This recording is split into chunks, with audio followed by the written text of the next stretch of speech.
Hello everyone, मैं दीपाली नागवंशी। स्वागत है आपका साइको साइंस में। आज हम बात करेंगे अंतर्निरीक्षण विधि की। पिछली वीडियो में हमने मनोविज्ञान की विधियों को शॉर्ट में जाना था, सभी विधियों को, और अब हम एक एक विधि को डिटेल में जानेंगे। तो शुरू करते हैं। अंतर्निरीक्षण विधि। अंतर्निरीक्षण विधि, अंतर्निरीक्षण शब्द का अर्थ होता है अपने भीतर खोजना। तो सीधी सी बात है, अंतर्निरीक्षण विधि का अर्थ है जब कोई भी मनुष्य, कोई भी व्यक्ति अपनी चेतन अनुभूतियों का प्रेक्षण स्वयं करता है और उन्हें अपने शब्दों में व्यक्त करता है, तो हम उसे अंतर्निरीक्षण विधि कहते हैं। इस विधि का व्यवहार सबसे पहले वुंट ने किया था। उन्होंने चेतन अनुभूतियों का अध्ययन करने के लिए इस विधि का यूज़ किया था। यह मनोविज्ञान की पहली विधि मानी जाती है। यदि हम परिभाषा की बात करें तो चैपलिन ने अपनी परिभाषा दी, जिसमें उन्होंने कहा कि अंतर्निरीक्षण चेतन घटक के तत्वों तथा गुणों के वस्तुनिष्ठ विवरण को कहते हैं। अंतर्निरीक्षण विधि का पहला गुण है अपूर्व विधि। यह एक यूनिक मेथड है।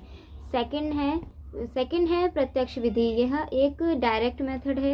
एंड थर्ड है यह संरचनात्मक विधि है, स्ट्रक्चरल मेथड। संरचनात्मक विधि, अंतर्निरीक्षण विधि का ये गुण भी है कि ये स्ट्रक्चरल मेथड है। सरल विधि, अंतर्निरीक्षण विधि सिंपल मेथड है, विश्वसनीय, यह रिलायबल भी है। जहाँ इसके कुछ गुण हैं, वहीं अंतर्निरीक्षण विधि के कुछ दोष भी हैं, जिन दोषों को सामने रखते हुए अन्य मनोवैज्ञानिकों ने इस विधि को नकारते हुए अन्य विधियाँ दी, जैसे कि प्रेक्षण। तो अंतर्निरीक्षण विधि का पहला दोष है आत्मगत विधि। यह एक सब्जेक्टिव मेथड है। अंतर्निरीक्षण विधि का दूसरा दोष है चंचल चेतना, फ्लक्चुएटिंग कॉन्शियसनेस। जब हमारा कॉन्शियसनेस फ्लक्चुएटिंग है तो हम अपने भीतर जो भी हमारा व्यवहार है, हम अपने अंदर सही चीज़ें नहीं खोज पाएंगे। तो ये इसका दोष है। अगर हम अंतर्निरीक्षण विधि से कभी करते हैं तो सही अध्ययन हमें हर बार नहीं मिलता। अंतर्निरीक्षण विधि का तीसरा दोष है भाषा की असमर्थता, भाषा को हम ना समझ पाना। अंतर्निरीक्षण विधि का अगला दोष है द्विप्रक्रिया, ये डुअल प्रोसेस, इसका एक दोष है।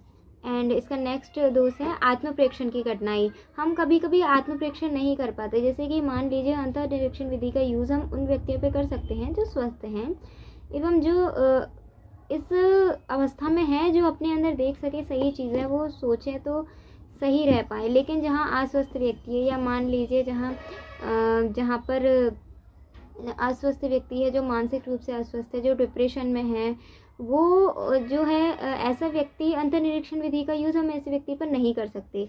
तो आत्म प्रेक्षण की कठिनाई जिन व्यक्तियों में होती है, उन पर अंतर्निरीक्षण विधि नहीं यूज़ की जा सकती, ये इसका दोष है। अंतर्निरीक्षण विधि में पुनरावृत्ति यानी कि रिपीटेशन का अभाव है, प्रमाणीकरण यानी कि वेरिफिकेशन का भी अभाव है, और अंतर्निरीक्षण विधि सीमित क्षेत्रों पर, सीमित क्षेत्र हैं, इसमें सीमित क्षेत्रों में यूज़ की जा सकती है। जैसे कि अभी मैंने कहा कि स्वस्थ व्यक्ति पर हम कर लेंगे अंतर्निरीक्षण विधि का यूज़, या ऐसे व्यक्तियों पर जिनको मेंटल इलनेस है लेकिन गंभीर रूप के प्रॉब्लम नहीं है। अब भाई कोई डिप्रेशन में है तो वो अंतर्निरीक्षण विधि का हम उस पर यूज़ नहीं कर सकते। तो आज हमने अंतर्निरीक्षण विधि जानी, ये क्या है, इससे अंतर्निरीक्षण विधि क्या होती है, इसके गुण और दोषों को जाना। अगली वीडियो में हम जानेंगे वस्तुनिष्ठ प्रेक्षण विधि। तब तक के लिए नमस्कार, मिलते हैं अगले वीडियो में।